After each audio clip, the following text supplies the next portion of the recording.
David was with his 600 men, all right? And so it says every single day Saul's trying to kill him. He is out there trying to figure out how he can destroy him. Guys, you know what?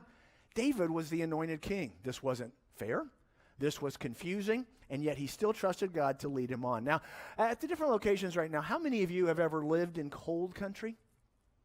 Okay, a fair amount. Each service has had a fair amount. I'm sure that's true over at East as well. You know, when you're in cold country, you try and figure out things to do. You know, it's a little more difficult. One of the things that we used to do, I lived there for a while, and one of the things we used to do is whenever you'd have a brand new snow, you'd find this field, and you and your friends, and you try and do this thing because it was really surprising, and that was this.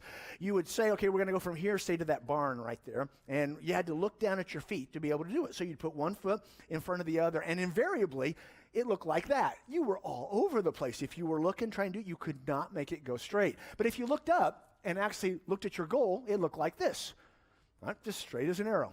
And so the point is that by being able to look up and stay focused on the goal, the end result is we are able to be successful. Guys, you have to realize that that's going to be true in life.